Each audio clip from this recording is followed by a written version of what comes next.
Okay, we're going to begin our lunch program. Did everybody get a fortune? I thought it was kind of funny that they gave us all fortune cookies. But mine says your most memorable dream will come true. And I actually have a most memorable dream. In 1982, when I was at college, I dreamt that someone was trying to chop my head off. So, if that happens, people.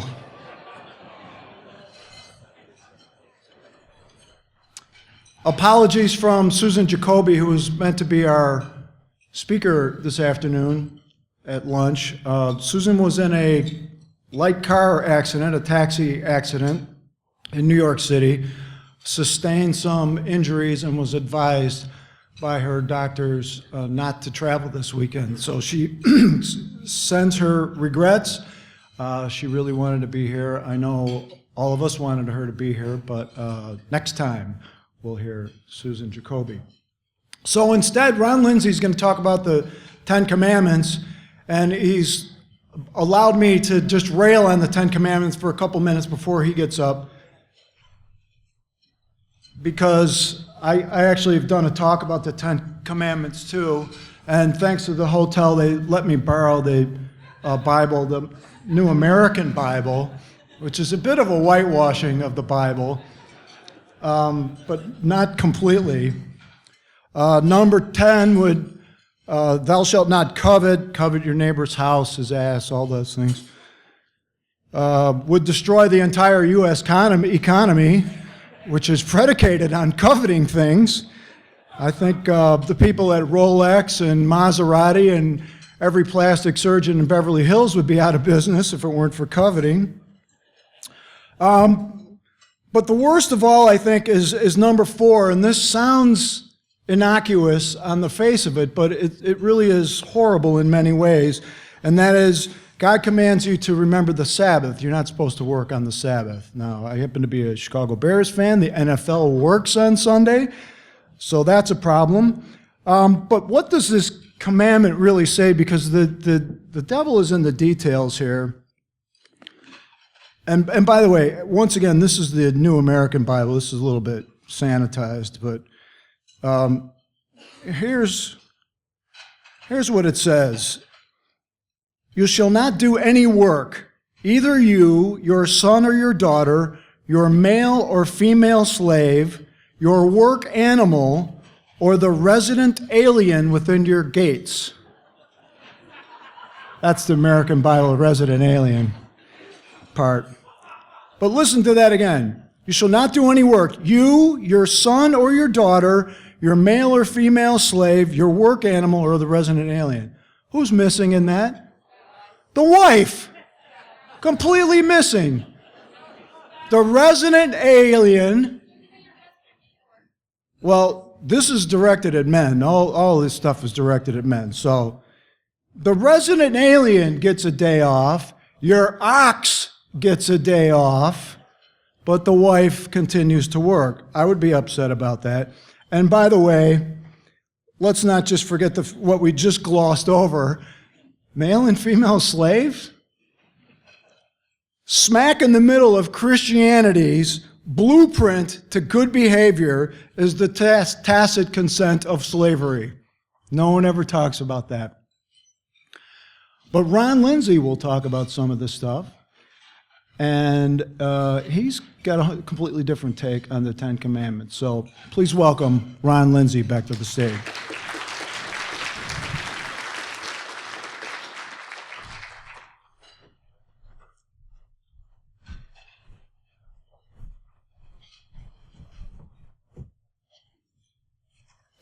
Thank you, Jim, for that introduction. And yes, I am pitch hitting for Susan Jacoby. I'm not going to be presumptuous enough to compare myself to Susan in all respects, but we do have some attributes in common. We're both baseball fans. We're both fans of teams that historically lose far more often than they win. She's a Mets fan, I'm a Phillies fan. Enough said, right? We're both aficionados of strong drinks, especially when we're watching our respective teams lose. And perhaps most importantly for today's talk, we both think history is important, far too important to ignore or to get wrong. Now, Susan was scheduled to talk about why pseudo-history is as much of a problem as pseudoscience in our schools. And I think she was going to talk about the Christian nation myth and how that has affected some school boards, especially the Texas School Board of Education. I'm not going to talk about that specific topic, but I am going to talk about a related topic, and that is the pseudo-history of the Ten Commandments, some of which Jim has already alluded to. I'll get into it in a bit more detail. First of all, I'm not sure if everyone's aware of this, but in the last 10 to 15 years, there has been a concerted effort to get Ten Commandment monuments or displays. When I say displays, I mean like paper versions of the Ten Commandments, usually posted along with other documents, like the Declaration of Independence or what have you. Get those set up in public spaces, public parks, courthouses, police departments, city halls, even public schools. Now, all those efforts are of dubious constitutionality, but unfortunately one can say for sure that they are unconstitutional because the Supreme Court rulings on this, the Supreme Court had 2 cases involving the Ten Commandments decided, I think in 2005, they're ambiguous. Because one court found that the display of the Ten Commandments in a courthouse was unconstitutional. The other case found that the display or the fact that there was an existing monument on the state capitol grounds in Texas, along with maybe a dozen other monuments, was constitutional. And the court has emphasized the importance of context. So except for the context of public schools, where it's pretty clear you can't put up the Ten Commandments, it's actually not clear whether, for example, you really can't do it for sure in courthouses or in other places. It may depend on what else you have up there. So there's that issue. And then, in any event, there's a parallel effort to get the Ten Commandments displayed on private property. There are various right-wing institutions that are pushing this. They want monuments on church grounds, on lawns of people, and they want to put up billboards of the Ten Commandments. And since this involves private property, there's really not too much one can do about it, except perhaps ask why. Why is there this, desire, intense desire to promote and publicize the Ten Commandments? Well, I guess a few reasons. First of all, this is part of the pushback that is coming from the religious right based on their perceived fear about the secularization of America, right? They want to make sure that the Judeo-Christian heritage is preserved, so let's get those Ten Commandments up there. And then it's a mixture of ignorance, misinformation, religious dogma, and I think this is something very important, this sense that many people have, and this accounts, by the way, for some of the antipathy that's still felt toward atheists and other non-believers.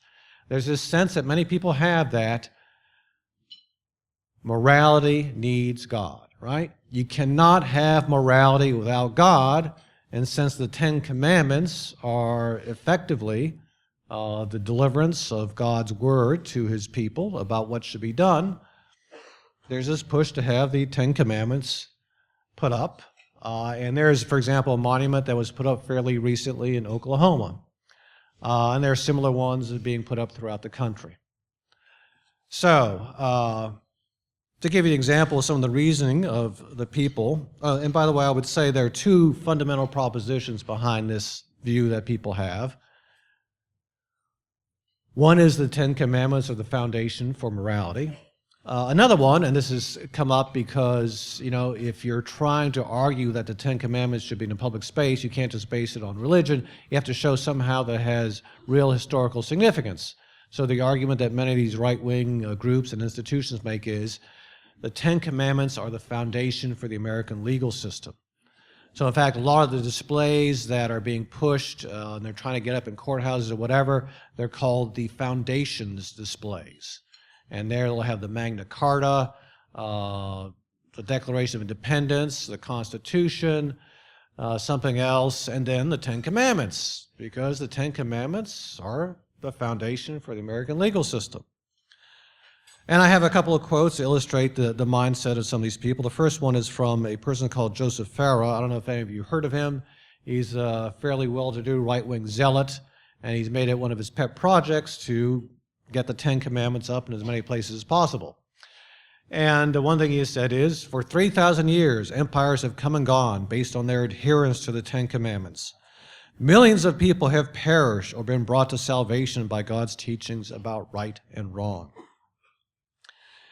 And for proposition number 2, there's a proposition that somehow they're the basis of the American legal system. We have quotes like this. This is from John Whitehead, the person who founded the Rutherford Institute. The Rutherford Institute is one of these legal think tanks like the American Center for Law and Justice, the Becket Fund. And Mr. Whitehead said, the Ten Commandments have functioned as a pattern and guide, both in court decisions and the framing of individual pieces of legislation. That's a pretty sweeping statement. So, if that were true, maybe you would have an argument that they do have an important role to play in the American legal system. But of course, these claims are just poppycock. They're rubbish. They're claptrap.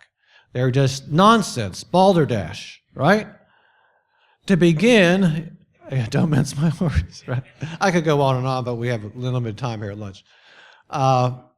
To begin, as Jim has alluded to already, only a portion of the Ten Commandments actually relate to morality. Depending on how you count them, and this is something that's often overlooked, there are different ways to count the Ten Commandments. Catholics have a different system than Protestants.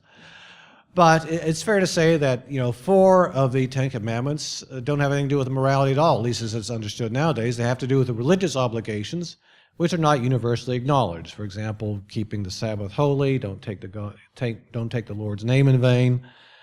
So only a portion deal with morality at all. Secondly, for any person who's not completely blinded by religious dogma, it should only take a few moments' reflection to come to the realization that the claim that the Ten Commandments are the foundation for morality is just preposterous. Because think of what that implies about human history. Are we supposed to believe that before the Ten Commandments, what everyone was doing was just, lying, stealing, killing each other all the time, and then suddenly, Moses appears with the Ten Commandments, gives them to people, and, they scratch their head and say, not a bad idea. Maybe we should stop killing each other for a few moments. So, they shake hands on it and say, okay, cool, we are now going to behave like civilized people. Of course, this is nonsense.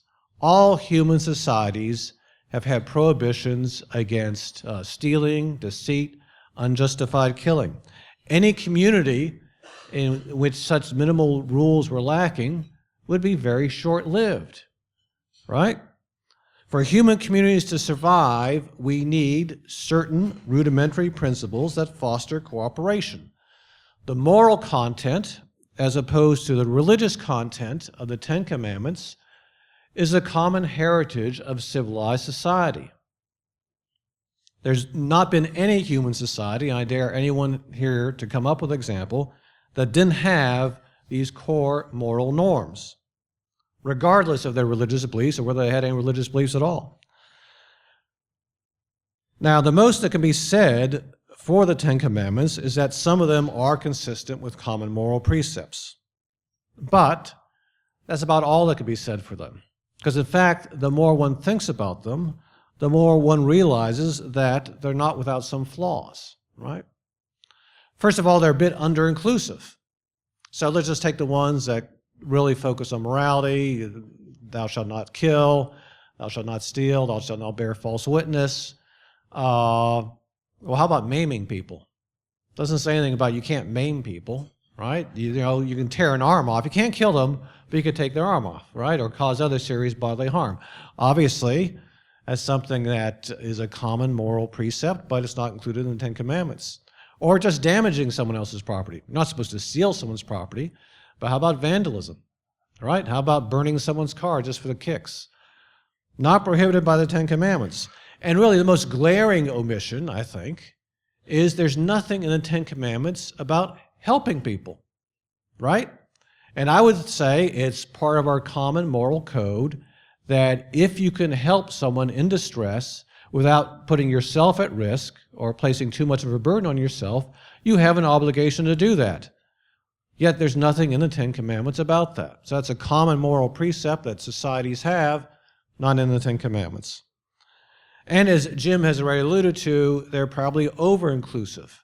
As he says, there's this commandment about thou shalt not covet. Not really clear what that means, but as Jim has indicated, if that were taken seriously, capitalism probably would collapse, which, maybe some people would think is a good idea, but some people may think it's not that great. In any event, although admittedly it's a character flaw to be envious, it's not clear to me that it's a moral flaw to be envious. So I think a good argument can be made that they're both under-inclusive and over-inclusive. Well, how about this claim that morality is the foundation of the American legal system?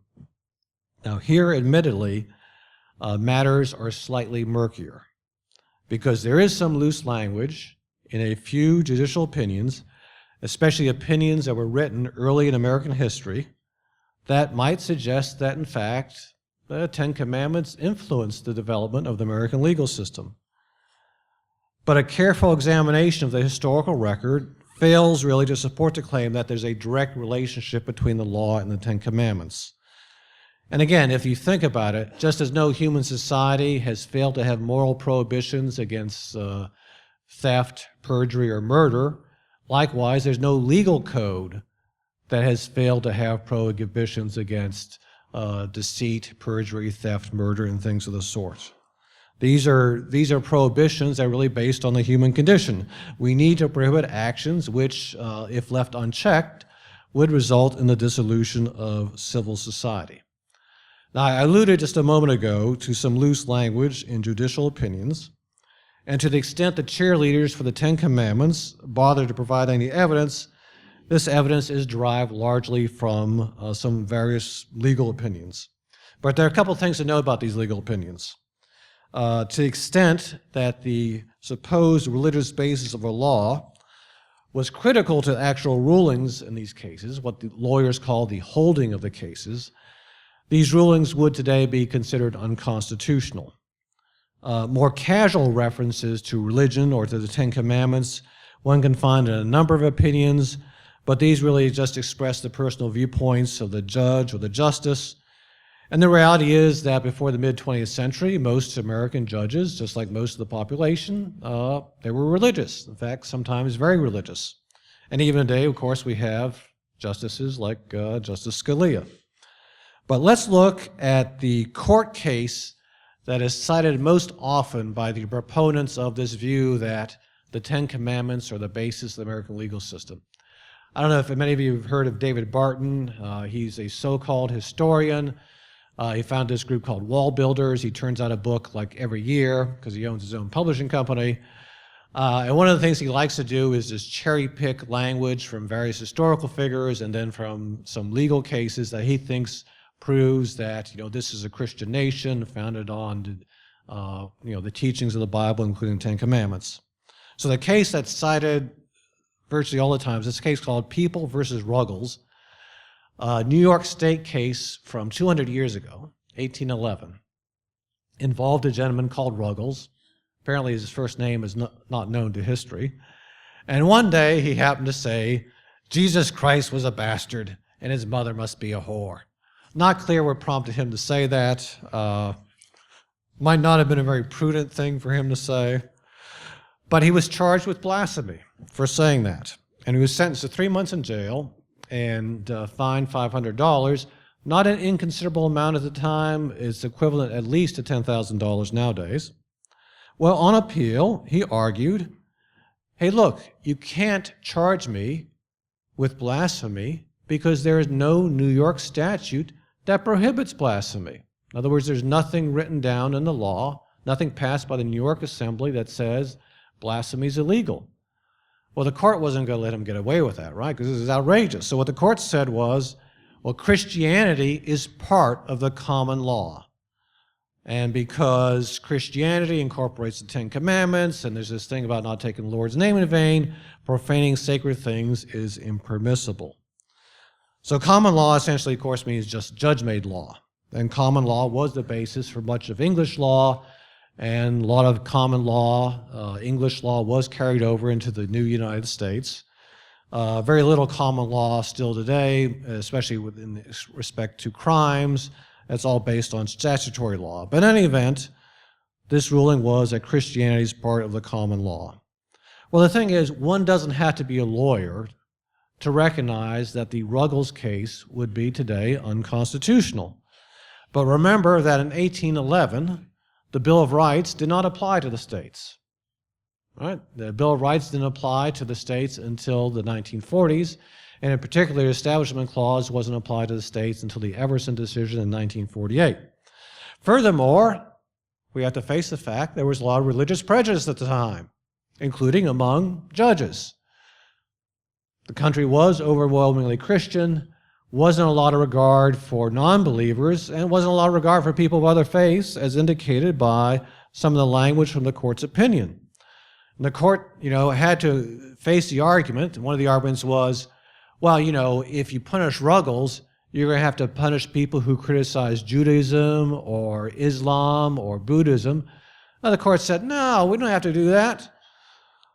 We are not bound, as some have strangely supposed, either to punish not at all or to punish indiscriminately, like attacks upon the religion of Muhammad or the god Lama, I think he's talking about Buddha there, those imposters. Well, so as far as the Ruggles court was concerned, you could ridicule Islam or Buddhism because the common law protects Christianity only. So, all right, so we have this Ruggles decision, and there are probably a half dozen other cases like that from the early 1800s. But really, these are the only cases that attempt to base decisions directly on religious precepts or the Ten Commandments. Beyond that, we probably have a few dozen cases that reference the importance of the Ten Commandments or the alleged connection between Christianity and American law.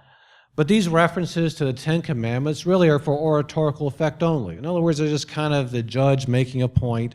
They're not really critical to the actual decision. And as an illustration, since I'm in Washington State, I picked a case from Washington State in 1955. This was a custody battle, Schreifels versus Schreifels, and during the course of the opinion, the judge said, adultery, whether promiscuous or not, violates one of the Ten Commandments and the statutes of this state. So does this case indicate there's some direct influence of the Ten Commandments on American law? No, of course not. Because what controlled the decision in this case was the statutory law, the statutes governing custody proceedings in the state of Washington. But, there's this throwaway line. There's this aside that judge makes about the Ten Commandments because, hey, it's nice, right? People read judicial opinions. He wants to show he's a good Christian. He's going to throw in some reference to the Ten Commandments. And that's the thin reed on which this argument is based, that somehow the American law is based on the Ten Commandments. Well, fortunately, in recent decades, the references to the Ten Commandments have become fewer in opinions. Of course, it does depend on what judge or justice you're talking about, because if it's Roy Moore, the notorious Chief Justice in the Alabama Supreme Court, who once flagrantly broke the law by hauling a mammoth Ten Commandments monument into the Alabama Supreme Court building, then you're going to have some references to the Ten Commandments in the judicial decision. But such references really don't matter much because Moore cannot establish what the proponents of this thesis want to establish, and that is that the Ten Commandments somehow play some sort of special role in the development of American law.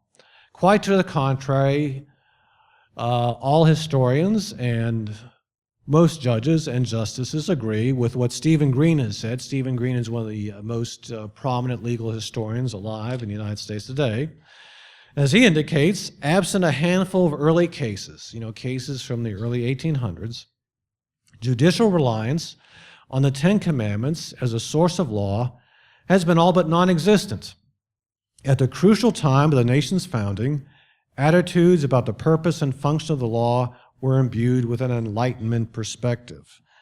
In other words, our laws have been largely shaped by secular considerations, not religious ones. Furthermore, the policy considerations that are relevant to the vast majority of our laws have absolutely no connection to the Ten Commandments. I don't know if you've ever visited a legal library. If you have, you'll see the United States Code by itself takes up like 50 volumes. That's just a statutory law. You have the Code of Federal Regulations, which takes up maybe another 100 volumes, let alone the various state statutes and regulations. Again, if you just think about for a moment the notion that American law somehow is derived from these 3 or 4 precepts in the Ten Commandments is just absurd. Not only is it absurd, but frankly, the notion that our law would be based on the Ten Commandments is disturbing. Because presumably, the interpretation that would control the application of the Ten Commandments is the contemporaneous interpretation that was given to them by Moses. Right? Certainly, justices like Thomas and Scalia have always emphasized to understand a law or a constitutional provision, you have to look at the contemporaneous interpretation, right? That's why we still have chaplains in Congress. Why? Because Scalia and other justices said, well, the first Congress had chaplains, therefore it's got to be okay. So we have to look at how Moses presumably interpreted the Ten Commandments. Well, not to put too fine a point on it, but Moses was a murderer and a genocidal maniac, right? The Ten Commandments, as interpreted by Moses, they were a tribal code. They were intended to govern relations within the community of the ancient Israelites. They didn't protect anyone outside of that community. To the contrary, almost immediately, this is a picture of Joshua, by the way, supposedly, almost immediately after Moses received the Ten Commandments from his deity, he and his tribe embarked on a ruthless war of aggression and extermination to occupy land already inhabited by other people.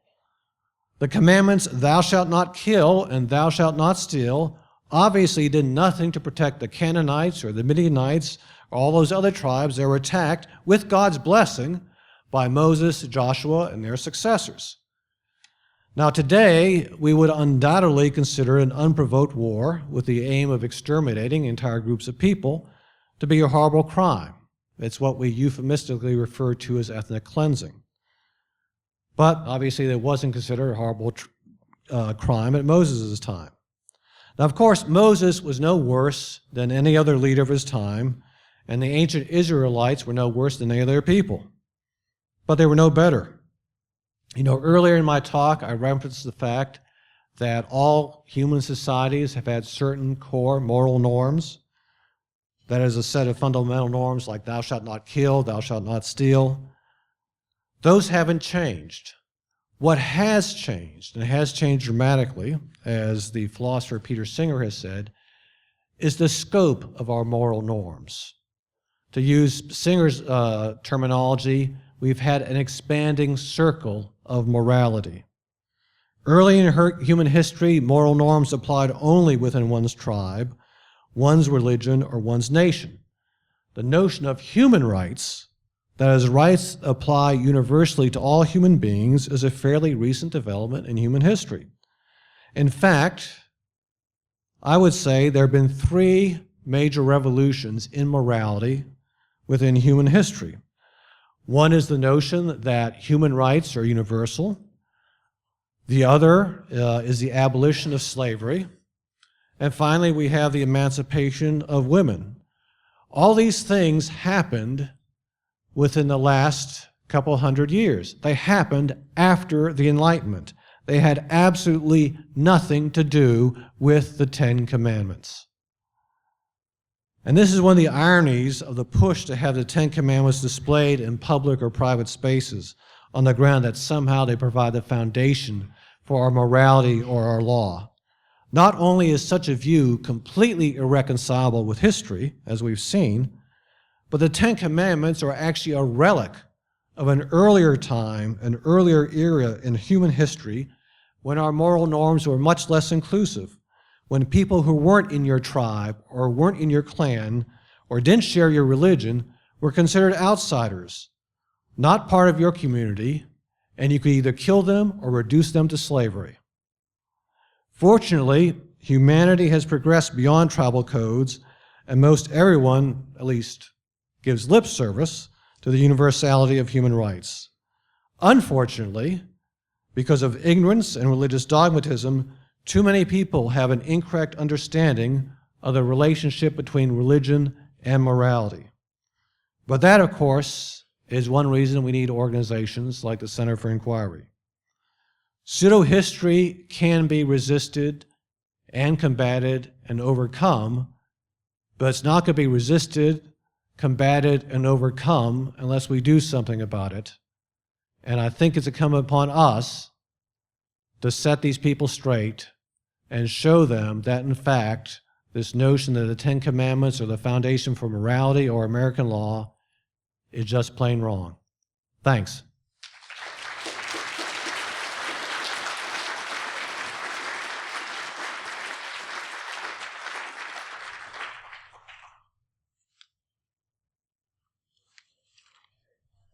If there are any questions, be happy to entertain them. I think we have a couple minutes.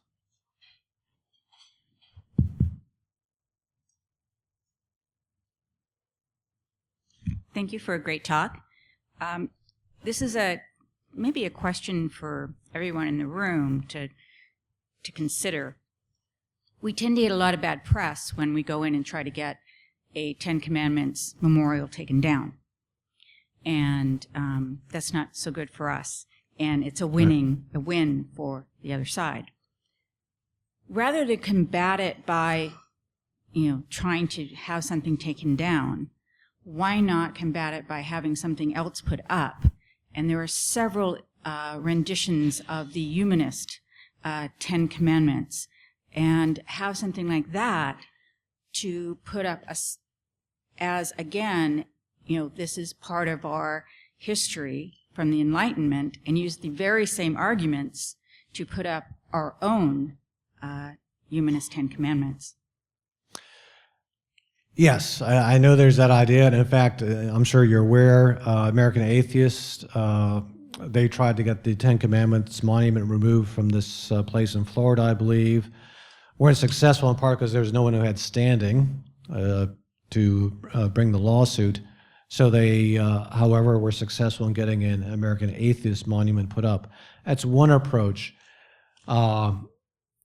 It's certainly a strategy that should be considered. I suppose I still lean toward the view that we should either try to remove these or prevent them from being put up, because I think there just is misinformation, and the notion that somehow this is important to us, that we should look to these for guidance, again, I find frankly disturbing, and I don't think it's necessarily balanced out by putting up, a rival set of rules or norms of moral guidance. But it's something worth considering. And you're right, we do have to face the fact that because too many people have this idea that somehow the Ten Commandments are essential for morality, it looks like you're saying, oh, I don't believe in morality, and I'm against morality, which of course is nonsense, but that is unfortunately how it's spun sometimes. Yes. I didn't know how far back you'd go in the history of the Ten Commandments, but I'm really anxious to find out if you know a little more than the very little I do about the further back history of the Ten Commandments. And if I'm wrong, that I read that they were based partly originally on an ancient Egyptian scriptures and rules, the Book of the Dead, which had 10 rules that paralleled the Ten Commandments, or pretty close to that, except they were put in the negative instead of the positive. They were positive. Thou shalt do this, do that, and do that. And that was a partial model, probably, for the early Israeli and other leaders. Do you have any more information on that? I don't know if there was a set of 10 rules in the Book of the Dead, but the Egyptians, like all other ancient peoples, had codes And in the Egyptian Book of the Dead, there are various injunctions to treat your neighbors with respect, not to kill them, not to steal from them. Again, these are common moral precepts that any society has to have. The Code of Hammurabi, obviously, is a legal code that has somewhat similar provisions, actually a lot more detail. So I can't say for sure that the Ten Commandments were modeled on the Book of the Dead. Maybe a person more versed in ancient history can make that argument. I couldn't. What I could say is they're certainly not unique. All cultures have something like them. You did mention the different variations of the Ten Commandments, and I just wanted to expand on that just really briefly. The story, as everybody knows, is Moses went up, got the Ten Commandments, came down, saw the golden calf, got furious, and smashed them. So he had to go back up and get another set. And that's Exodus 34, and that's the first place where the phrase Ten Commandments is used. And the Exodus 34 set is pretty hilarious. It's worth reading. It's not, there are a couple, I think there's maybe two that are the same. One says, number 10 is don't eat a kid boiled in its mother's milk. Well, it's a very priestly kind of approach. So one response is, you want the Ten Commandments, go ahead, do it, but just make sure you get all the Ten Commandments, or better, get the one that was actually in the Ark of the Covenant, Exodus 34, because that one's pretty funny. Okay, yeah. That's one of the things I was going to say. It starts at verse 10, and actually Exodus 34, there's three versions. Exodus 20 and Deuteronomy 5 are the ones that are most well known, but the Exodus 34 version actually says these are the Ten Commandments, the other two don't. And my favorite of those is never appear before Yahweh your God empty-handed. And that's one of the things I was going to suggest, put the real version of the Ten Commandments up instead of the fake version. Also, the Ten Commandments, in terms of its genre, relates more to covenant codes and treaties between political parties in the ancient Near East. The thing that the Ten Commandments resembles more than law codes like Hammurabi are treaty codes. There are a number from the Hittite culture and other cultures where a vassal and a larger political power are making a treaty, binding them together in a relationship of loyalty, and that's really what the Ten Commandments are entirely. Is about loyalty, the God Yahweh, the people, and so on. And it's an entirely tribal thing. I also like the idea of just going, if you just step a couple verses outside of the Exodus 20 version to find some case law, some good interpretation. Like, for example, Exodus 21:21 says, if a man beats his slave and the slave survives a day or two, then there is no penalty because the slave is the master's property. But if the slave dies immediately, in Hebrew it literally says under his hand, then he has to pay a fine. That's some good stuff. Put that up. Yeah, it is good stuff. And I'll just comment a bit on the one point you make. You're right. It is actually essentially a covenant, a contract between God and his people, because if you look closely, at the passages where the commandments appear, he indicates that you need to follow these commandments if you expect to conquer the tribes in the promised land. So they're actually tied directly to this idea of going there and exterminating these other people. You follow these rules, I'll give you victory. Yeah. You alluded just briefly to the problem of how it works when it goes to the other side. For instance, in France at the moment, there's talk of, and it's going to happen, putting up a secular charter in every French school. So we've got an interesting moral dilemma here of whether we would oppose that as well, because everything in this secular charter would be principles that we would agree with and see as absolutely vital, and you can understand the motivation for them doing it in the face of a resurgent fundamentalism among particularly Muslim French students. But to be consistent, we're probably going to have to oppose the secular charter in France for the same reasons that we would oppose the imposition of the Ten Commandments in the United States, do you suppose? What's your thoughts on that? It would depend, I suppose, on what the basis of the secular charter is? Is it like the UN Declaration of Human Rights, or do you know?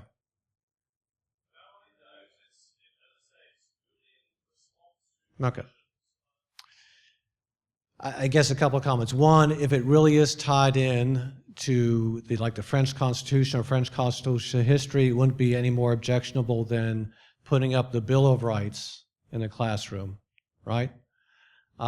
If it goes beyond that and it's an extrapolation from that to setting forth some principles that people should accept, as part of adherence to a secular state, yes, I would say that on principle, we would probably oppose that. I think my time is up. Right. Okay, great. Thanks so much.